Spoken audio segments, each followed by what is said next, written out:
FY26 earnings conference call hosted by DAM Capital. As a reminder, all participant lines will be in the listen-only mode, and there will be an opportunity for you to ask questions after the presentation concludes. Should you need assistance during this conference, please signal an operator by pressing star then zero on your touchtone phone. Please note that this conference is being recorded. I now hand the conference over to Mr. Nitin Agarwal from DAM Capital. Thank you, and over to you, sir. Thank you, Evan. Hi, good afternoon, good evening, everyone, and a very warm welcome to Marksans Pharma's Q4 FY26 post-results earnings call, hosted by DAM Capital Advisors Limited. On the call today, we have representing Marksans Pharma Management, Mr. Mark Saldanha, Founder, Chairman and Managing Director, and Mr. Jitendra Sharma, Chief Financial Officer. I will hand over the call to Mark to make the opening comments, and then we'll open the floor for questions. Please go ahead, sir. Thank you, Nitin. Welcome, everyone, and thank you for joining us for our Q4 and FY26 earnings conference call. We sincerely appreciate your interest and continued support for the company. Over the last several years, we have been consciously building a diversified global healthcare company with multiple growth drivers across regulated markets. FY26 marks an important milestone in that journey. During the year, we crossed 3,000 crores in net income for the first time and delivered our highest ever profitability. More importantly, we strengthened the quality of business through geographical diversification, portfolio expansion, improved margins, and strong cash generation. We expanded our international footprint through new market entries in Germany, Canada, Ireland, while also strengthening our presence in Australia through our entry into branded prescription generics. Talking about regional growth, starting with North America, this remains our largest and fastest growing market. Revenue for FY26 reached 1,533 crores, reflecting a growth of 24% year on year. Over the last 4 years, the revenue in this market has increased from 635 crores to 1,533 crores, demonstrating the scalability of our operating model and the strength of our customer relationship. During the year, we launched 112 SKUs and currently have 51 additional products in the pipeline. In UK, the business saw a clear recovery of trajectory during the second half of the year. While FY26 revenue were marginally impacted by pricing pressure during the early part of the year, however, the Q4 performance was encouraging, with revenue reaching an all-time quarterly high of 308 crores, representing a growth of 12.3% year on year. We currently have 18 new product approvals, 30 products under review, 24 products awaiting approvals. Our next 4 years, we intend to file over 200 products in the UK market, increasing and creating a strong medium-term visibility. Europe represents the next important phase of our growth strategy. Australia was another important highlight during the year. Our Q4 revenue reached 123 crores, reflecting a strong growth, both sequentially and on year-on-year basis. More importantly, through Nova Pharma, we have entered the prescription segment for the first time and launched 11 branded generic products. Having built a deep OTC capabilities over the last 2 decades, this expansion meaningfully increases our addressable opportunities in Australian market and create an additional long-term growth driver for the business. Coming to profitability, FY26 saw strong improvement across all key operating metrics. Gross margin improved to 56.7%, while EBITDA margin expanded to 20.4%. The Q4 margin was particularly strong at 22.8%. This improvement was driven by better product mix, operating leverage, softened raw material costs during the second half, and continued focus on execution efficiencies across the market. At the same time, we remain mindful of the near-term external headwinds. We expect, obviously, some inflationary pressure on raw materials cost during Q1 FY27 due to the ongoing geopolitical and supply chain disruption. Our balance sheet continues to remain a significant strength for the company. We closed FY26 with a cash and cash equivalent of approximately 990 crores. This provides us with a substantial flexibility in invest behind future growth opportunities while remaining disciplined capital allocation approach. In line with our commitment to create a long-term shareholder value, the board has recommended a final dividend of 0.90 per equity share, representing a 90% payout on face value for FY26. Overall, we believe the company is entering the next phase of growth from the position of considerable strength. We will continue to build the diversified global company, expand into new regulated markets, strengthen our product pipeline, improve profitability, and maintain a very robust balance sheet. More importantly, we believe in creating a business that is scalable, resilient, and positioned to deliver sustainable long-term value for all our stakeholders. With this, I hand it over to Jitendra. Thank you, sir. In Q4 of FY26, our operating revenue stood at rupees 856 crores, an increase of 20.8% year-on-year compared to rupees 708 crores in the same quarter last year. Revenue from the US and North America market stood at rupees 406 crores, an increase of 23.6% on a YOY basis, reflecting sustained demand momentum and strong execution in the US market. UK and EU formulation business recorded revenue of rupees 308 crores, an increase of 12.3% year-on-year, marking the highest ever quarterly revenue. Q4 momentum was driven by multiple new product launches and improved order flow. Australia and New Zealand market revenue stood at rupees 123 crores, delivering 61.3% YOY growth. The rest of the world's revenue stood at rupees 19 crores. Gross profit for the quarter grew by 21.5% year-on-year to rupees 465 crore with a gross margin of 54.4%, an expansion of 27 bits on a YOY basis. We recorded EBITDA of rupees 195 crore in Q4 of FY26, up 54% on a YOY basis. EBITDA margin expanded by 491 basis points on a YOY basis to 22.8%, reflecting strong operating leverage as revenue scaled up and cost control measures. Profit after tax stood at rupees 149 crore, an increase of 64.3% on a YOY basis. EPS for the quarter was rupees 3.3. Moving to FY26 performance, our operating revenue stood at rupees 2,951 crores compared to rupees 2,623 crores in the same period last year, an increase of 12.5% on a YOY basis. The US and North America market recorded revenue of 1,533 crores, up by 24% on a YOY basis, and contributed 52% of our total operating revenue. UK and EU market revenue stood at rupees 1,015 crores, contributing 34.4% of the revenue.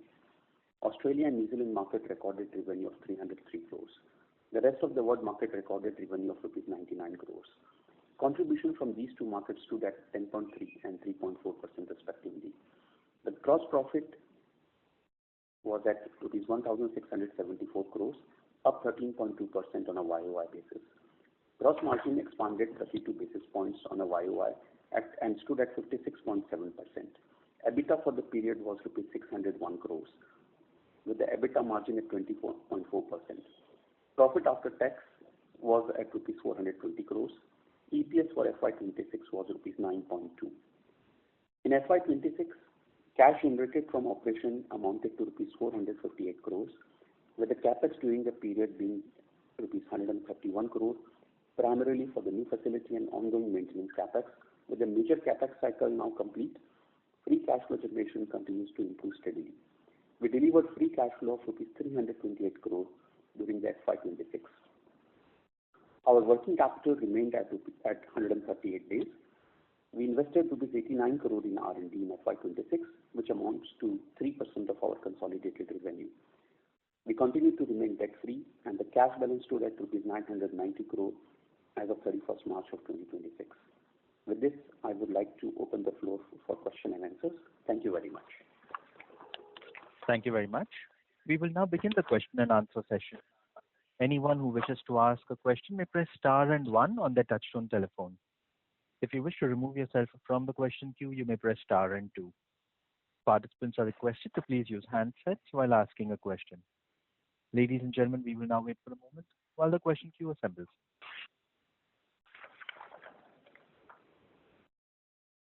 Our first question comes from the line of Ahmed Madha with Unifi Capital. Please go ahead. Yeah, thanks for the opportunity. Just to understand your comments on the raw material cost inflation, how should one look at the margins coming through? You spoke about the impact in Q1, but I'm assuming there will be some contractual pass-through with a typical lag or something. If you can elaborate a bit, how should one thinking about the price hikes and gross margins in near term? Yeah, so we are witnessing obviously raw materials which directly or indirectly have petroleum-related ingredients or intermediates involved in that. So we are seeing a price escalation of over 20 to 30% on these raw materials. That said and done, we are presently having inventory of a decent amount of inventory of raw materials and everything. But obviously, our hope is that this war comes to an end as soon as possible. And it's not only us, it's, I guess, a global wish list for everyone. Everyone's hoping for the same thing. But if it does come to an end, then obviously we see a correction of petroleum-related ingredients or products, and prices correcting or softening back to its original levels. But today we do see a slightly higher level of raw materials cost, and that's where we so far we are not seeing a big impact. But if we do run out of material, then we would have to buy it at a higher cost, and that's where we I've mentioned that so that a bit of awareness comes into play out there. Sure. But on your conversation with your customers, how is that going through? Because obviously everyone is hoping for the things to settle down, but if not, how will be your contracts being renegotiated? And secondly, are you seeing raw material cost inflation in the APIs, paracetamol, ibuprofen, those sort of APIs, or the solvent costs? Where you see a major problem? Because I think directly, indirectly, they all have some petroleum-related products, either solvents or something going into them. So technically, the cost, even on commoditized molecules, have gone up. I don't see any raw material which has not gone up per se.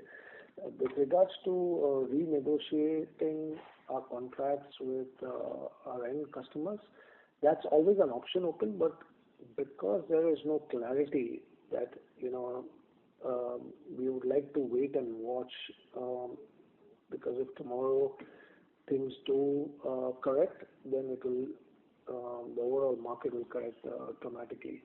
And the last thing we need is to press a panic button today, because we are sitting on inventory of, a lot of products.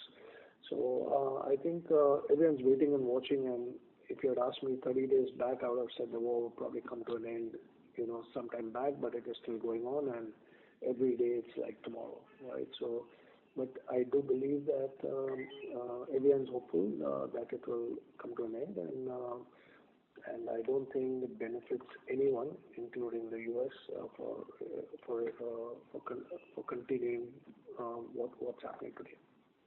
Sure. And will it be fair to assume we have inventory through Q1 or Q2 as well? We have inventory to Q1 to a great extent.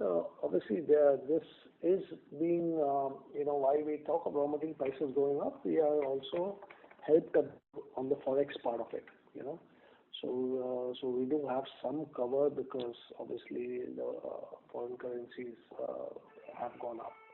So some leverage is there to absorb that cost rise. Sure. The logistics side, last time when the Red Sea crisis happened, we had 1-2% margin impact. But now it is still around the same, about 2%. But again, this keeps dragging. I don't have a crystal ball, but right now, the logistics per se is very prone to price changes depending on circumstances. And if this comes to a stop, it will go back to its historic lows. But right now it is creeping up, but nothing to be alarmed of. Sure. The other question was on the PY unit. How has been the utilization been in Q4? And any comments on the new product launches in US? Yeah, I mean, new product launches happening every quarter, but it is getting better, and you can see the results are a reflection of our strategy that we did in Teva. A consolidated number itself is a reflection of the decision that we took to get into that facility and invest resources. So obviously it is playing out very well as per expectation. We still have a potential of maybe 40 to 50% of growth coming from there, and we are working towards that. Sure. Thank you so much. I'll come back. Thank you. Thank you. Our next question is from the line of Maitri Sheth with Choice Institutional Equities. Please go ahead.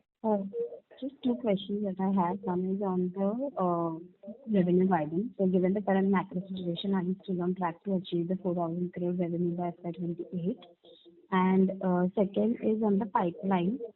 What sort of pipeline launches have you planned in North America and Europe for FY27? That's all. Yeah. So to give some color and guidance here, I mean, our target is still there for 4,000 crores in the next 2 years.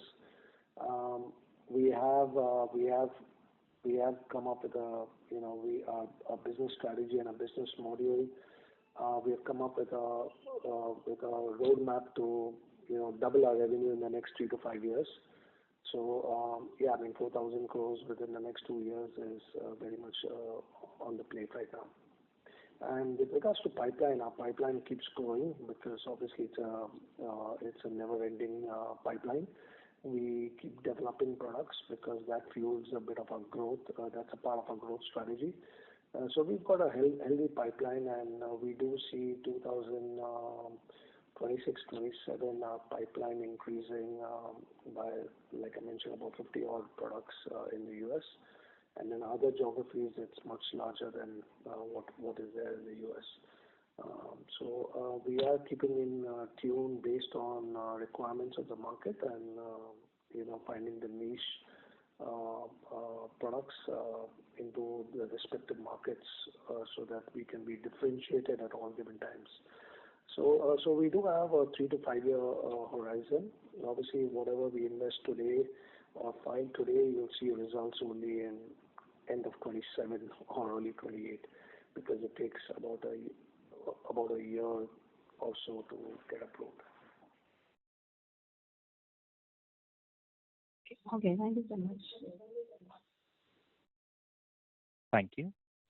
Our next question is from the line of Aditya Pal with MSA. Please go ahead. Hello, am I audible? Yes.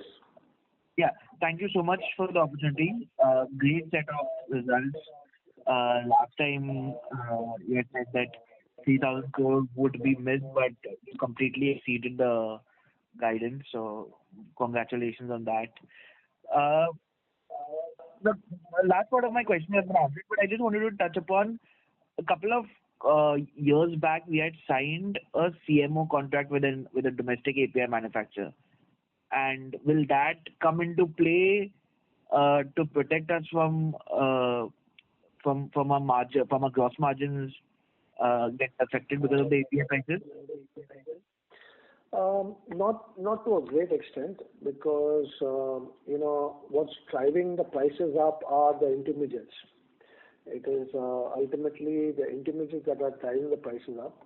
While the prices, so we are keeping a tap of every intermediate also that goes into API, right? So, but obviously we have more sites on our licenses, so we have that flexibility to play around.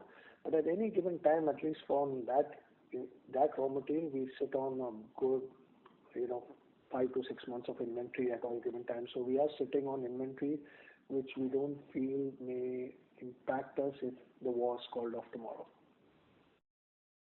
Understood. The other part was you mentioned on the currency impact, which is benefiting us. So definitely on the revenue side, yes, but on the raw material side also, yuan and other raw materials which are predominantly denominated in either USD or yuan, they are also strengthening against the INR. So are we facing impact on that? Because it will be a dual thing, right? Your overall USD or yuan denominated price is also going up, and then the currency is also strengthening against INR. So we'll be facing the raw material impact on that as well? Yes, you are right. Import will get a bit more expensive, but but the value chain of getting into finished product and shipping it out is always higher than only the actives, and hence the overall dollar benefit is much better, and it does leverage that increase in raw material price. I mean, it does absorb a decent amount of the raw material price. Understood. This last question, I'll merge my two questions. So one is when you were answering to the previous participant on passing on prices. So what I largely understand that these are fixed, the OTC side of business is largely fixed 2-year contracts until where you don't really invoke a clause, everything comes back to the table. Because last time when the tariff situation happened, you said that if we invoke the force majeure, then the entire contract is back into the renegotiation table. And the other thing is on the passing on the price. The other thing is on the freights. So freights have also the prices have close to 2.5 or tripled what we saw during the Red Sea, and the Red Sea crisis had impacted us. So are we seeing that the quantum of impact the same or a bit lower? No, it is much lower than the Red Sea. It is very low compared to the Red Sea if you're taking that as a comparison. Because out here, the vessels are moving freely except for the Strait of Hormuz, right? And those are more oil tankers related and all that stuff. So it is not the containers that are getting clogged up and everything of that stuff. So I think although the transit time has increased slightly, marginally, but vessels are flowing freely from other routes. So the impact on freight, barring the fuel and the fuel cost, is not gone up to that level due to scarcity of containers or stoppage of shipping line. Understood. And on the OTC contracts? The OTC contracts, while it is for a longer duration, you're right on that. But historically, if you look at it during COVID times, we went through that, and we were successful in revising our prices without actually triggering of any force majeure. The problem that we have in this situation right now, everyone expects, if I go to the buyer, everyone expects the war to end tomorrow, at least as per the President of the United States says, the deal is imminent. So So that's where the lack of clarity to some extent and hopes that it will end tomorrow is something that no one is panicking or no one believes that this will drag on, because I don't think anyone can afford it to drag on. No country can afford it to drag on, and everyone globally is impacted by it. So I believe that there will be some outcome, but obviously we always expect it to be earlier the better. And that's where we don't want to go for something where tomorrow the crude comes down or prices come down, and then the buyer comes to us and says, okay, let's revise your prices, or we've got cheaper cost of goods from somewhere else. So nobody right now, everyone's waiting and watching, and if it does prolong or if it does go into full blown out war, then obviously we will have to have a different discussion with the buyers at that time. But it is possible to go and re-look into this, because everyone knows this is like a force majeure. It's beyond our control. Understood. Makes sense. Wishing you and the team all the very best. Thank you so much for answering so patiently. Thank you. Thank you. Our next question is from the line of Rajat G with Fortune. Please go ahead. Yeah. Am I audible? Yes. Yeah. Top-notch results, sir. My query is more with respect to 7 to 8 years long term. So I think back in Q2 you had mentioned expanding on current land banks to achieve 9 to 10,000 crore capacity. So by which FY should we achieve this roughly $1 billion capacity, and what should be the approximate cost? Because I'm looking at roadmap for us to reach $1 billion revenue by FY34. Yeah. So that's a good outlook. But see, I mentioned in the previous call that we have a roadmap and a business model to double our revenue in the next 3 to 5 years, and we are quite optimistically working towards those objectives.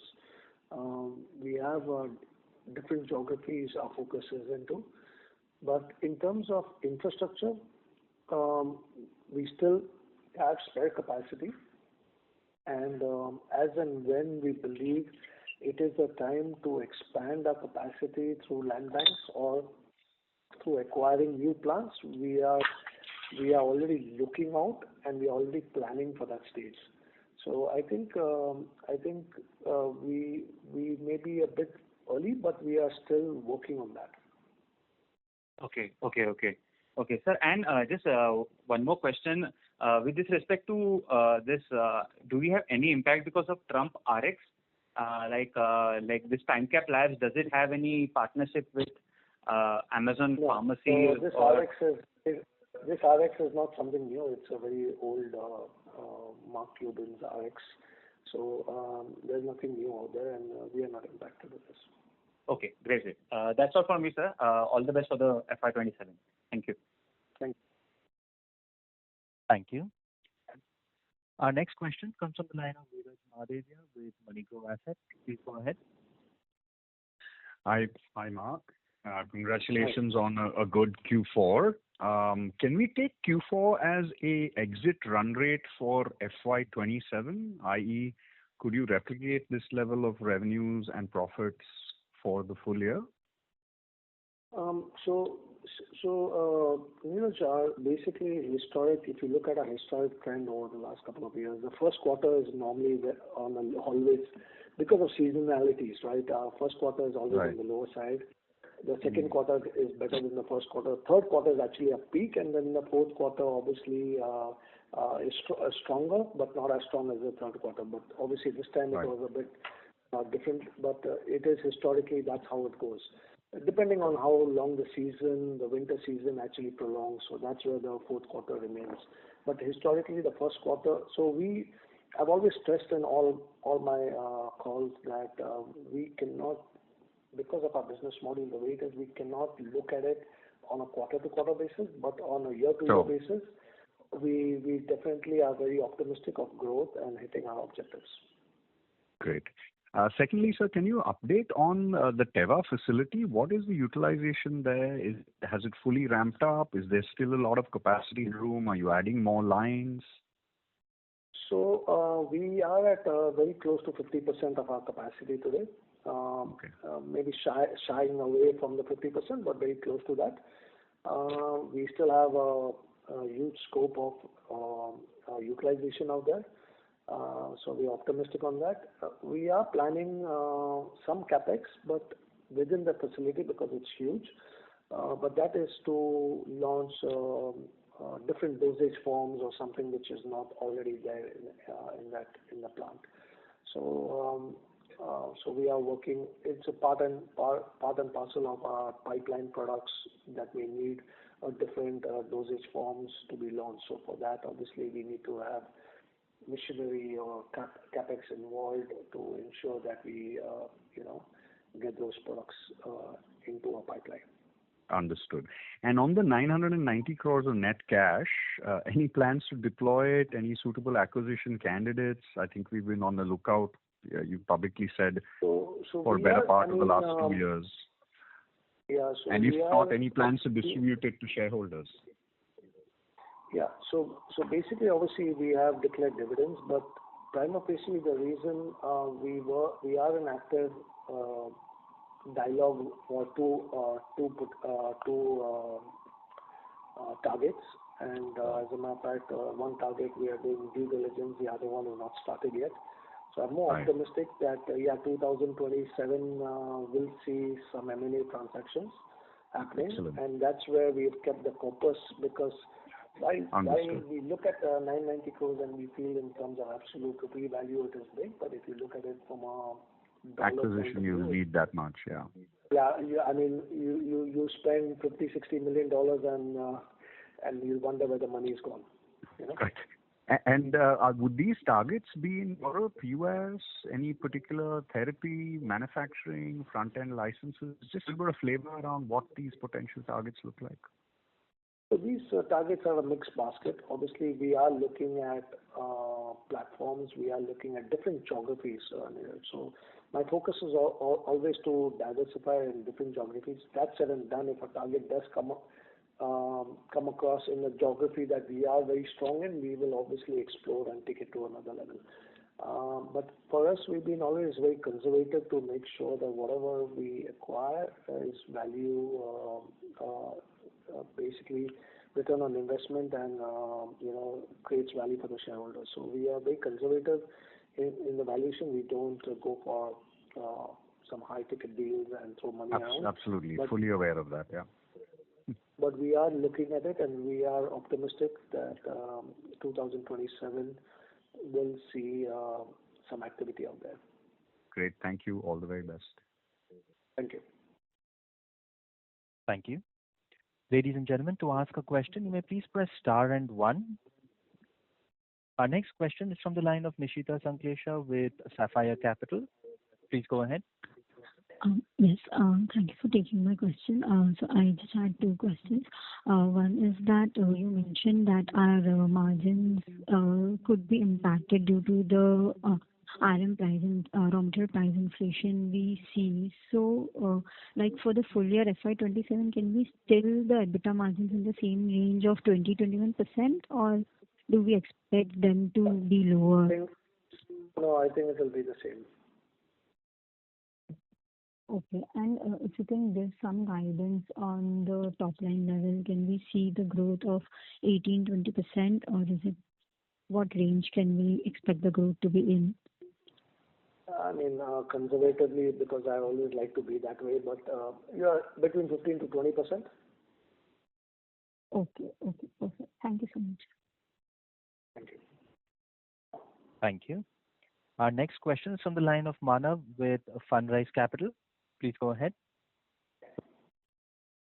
Hi, congratulations for a good set of numbers. My first question would be that you've entered the Europe market organically. So do you still plan to look at any possible opportunities for M&A in the region? Yeah. We've organically entered only into Germany. Europe is a cluster of different countries.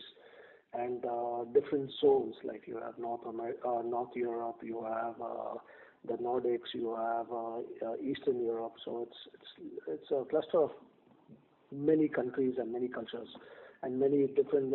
Each country has its own modus of operandi, or the sales that happen. So yes, we are exploring obviously to expand our footprints and become prominent players in Europe per se, not only in Germany. So we are looking at different countries within Europe also. Got it. And so my second question would be, when will we see some revenue contribution from new markets like Germany, Ireland, and Canada? So Canada products are under filing, and we should see a small part of it trickle in towards the end of the financial year. But Europe, we are expecting it to be earlier than expected. I mean, within this year, we are expecting maybe second half for it to see some results. Noted. I'll come back in the queue. Thank you. Thank you. Ladies and gentlemen, if you wish to ask questions, you may please press star and 1 on your touchtone telephones. Our next question comes from the line of Kamal, an individual investor. Please go ahead. Hello, I'm audible? Yes. Yeah, thanks, sir, and your team for great set of numbers. My simple question is, what is operation capacity available out of 26 billion units as of now? Are you asking for the capacity, utilization capacity? Yeah, right now we have total capacity of 26 billion units, and even though 8 billion for Goa plant visit Teva Wind might be expendable. So what is right now operation capacity available? That's slightly below 50% for the Teva plant. No, sorry. Let me repeat. Out of 26 billion, are we near about 18 billion units per year already available operation capacity? Out of different facilities. You're talking of all 3 facilities put together? Yeah. Yes. Yeah. So we are at 13 to 14 billion. Okay. Thank you. 50%. You can say, like I said, around 50 to 55%. Okay. And what about the OrbiMed, which strategically get into the company 4 years back, and some stake they have sold? What is their plan? Either the objective has been achieved, or what? Some color on it, sir. Well, I can't speak for them, but I think they see the strength of the company, and they see they are quite happy with the progress and the roadmap that we have in place. So I can't speak beyond that on the outlook, but I'm sure they are happy with our strategy. Okay. R&D spend is near 3%. What is outlook for next 3 to 5 years for R&D spend, sir? How much of that? We like to keep it at that. Okay, keep it at. It will continue like that. Last question is, do we have any land bank outside Goa? I think few years back some news are there, and in Nagpur we have some land bank, etc., for new facility or something. Is it right, or it is? Outside Goa presently we don't have anything. And any land bank, okay. Thank you, sir. Thank you. Thank you. Our next question is from the line of Amit Mada with Unifi Capital. Please go ahead. Yeah, thanks for the opportunity again. 2 questions. Firstly, on Australia geography, leaving out the seasonality in the cough cold season, what sort of growth rate can we sustain with all the new launches we have done? Obviously, Q4 was very strong, but moving forward, what sort of growth rate one can assume, and what sort of scale? Like in the previous call that I mentioned, we have a business model to see us, a roadmap to see us to $100 million.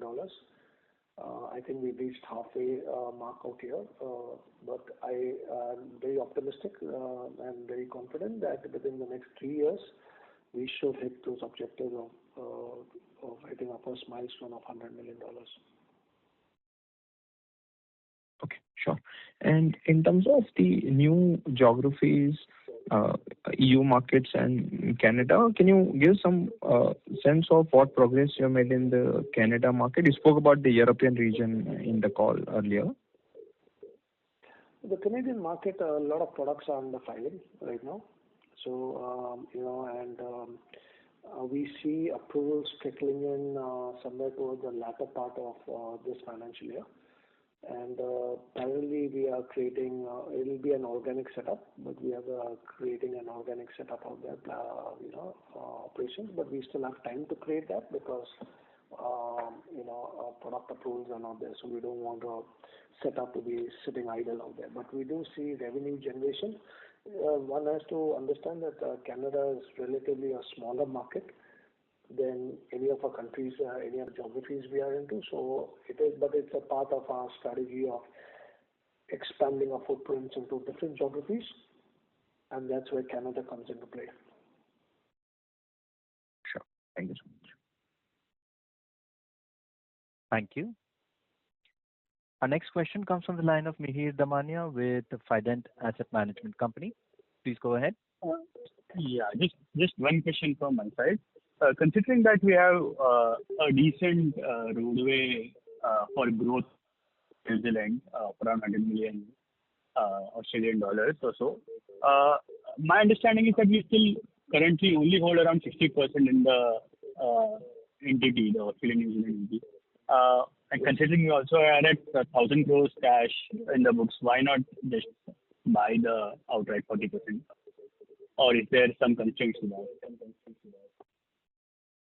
Well, the management is running that, right? So the other 40% is working hard and growing the company and helping us achieve our objectives. So we are happy with that. Do we not have like a call option or any discussions of just increasing the stake, no, we don't, monetizing some? We don't have that. And again, I do believe we can grow a lot as partners than individually. So, the management is very capable of basically driving growth moving forward. So, I think so far we are happy with what we see. Okay. And while currently, let's say, sitting right now closer to 3,000 crores odd, we've done a very good job scaling this company into a US and a developed market generic company. But if you look at after a particular scale, a lot of other companies are moving into some are moving into CDMO, some are moving into biologics, but we are still currently still focusing on oral solids, painkillers, like generic products. Do you see any merits in diversifying maybe 3 to 5 years down the line into other adjacency, or do you think there's still runway for growth at least for the next 3 to 5 years before you kind of pivot to something different? So every geography, every country, we operate different. So that we don't have a thumb rule. If you look at our portfolio in UK, it is more tilted into RX than into OTC. And our revenue is much more split. But every country that we operate, we basically have a very diversified and balanced portfolio. So as time goes by, we will basically cover every stone. We'll ensure no stone is left unturned. But we do see, I do believe 3,000 crores is the tip of the iceberg, and we have a lot of potential of growth based on our strategy that we are executing as on today. So we've come to we've achieved a great milestone, but we've still got a long way to go. Okay, got it. Thank you. And all the Thank you. Thank you. Ladies and gentlemen, to ask a question, you may please press star and 1. Our next question comes from the line of Jugal Shah, an individual investor. Please go ahead. Thank you. Hey, Mark. Congratulations on the great set of numbers. I've been your investor for last 5 to 7 years. So last couple of quarters were challenging So good to see this quarter, and especially the dividend which you have provided, which is again very welcome.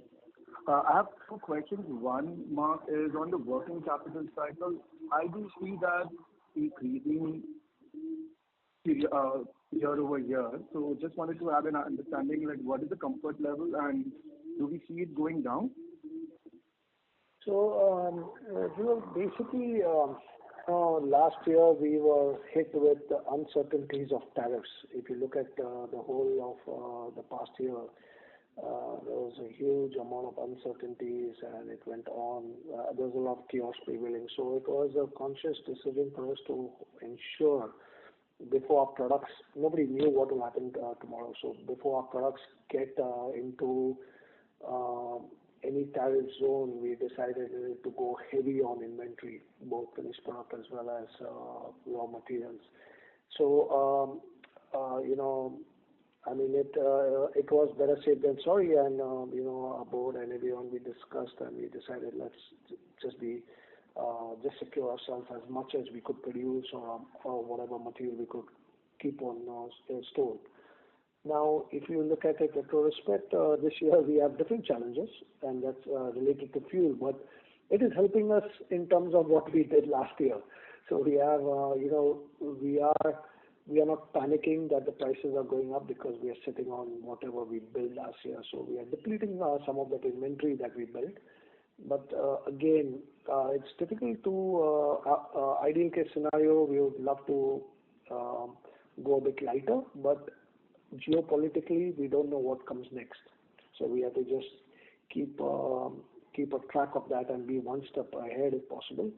I'm least concerned about the working cycle today because it is basically helping us out in what we are doing today. Okay, good to know. Thanks, Mark. The last question which I have, Mark, is from now onwards to the next 2 to 3 years, whatever guidance you are giving, where would you see the highest amount of revenue in terms of percentage? If you could just give a broader idea in terms of a pie, like US, EU, Australia, New Zealand. So I do see eventually, if you look at 3 to 5 years, obviously US will be a growth driver always. But at the same time, I would put a lot of stress. I would put a lot of weightage on Europe. Our UK is also growing nicely, and obviously I've already given a guidance for Australia, so I'm quite confident on Australia part of it. So all our geographies will grow, but the new geographies that come into play will be Europe, and we're working hard to ensure that will be within one of our allied subsidiaries which are doing decent milestones out there. Is it safe to assume the pricing power would be higher in US compared to other geographies? Pricing power? I mean, sorry, in terms of margin. My bad, in terms of margin. In terms of margins, obviously US is very competitive, so it won't be it's a huge market, so a lot of pricing pressure comes out there. But I do believe Europe is relatively better, and then again UK is also doing fantastically well, depending on the product basket mix that we offer. So it's quite evenly distributed from all angles. Okay. Thank you, Mark.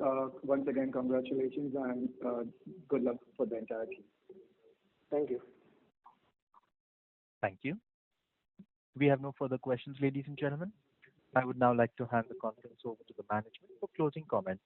Over to you, sir. Thank you, everyone, for the continued support and interest. And please be safe and take care and have a great evening. Thank you.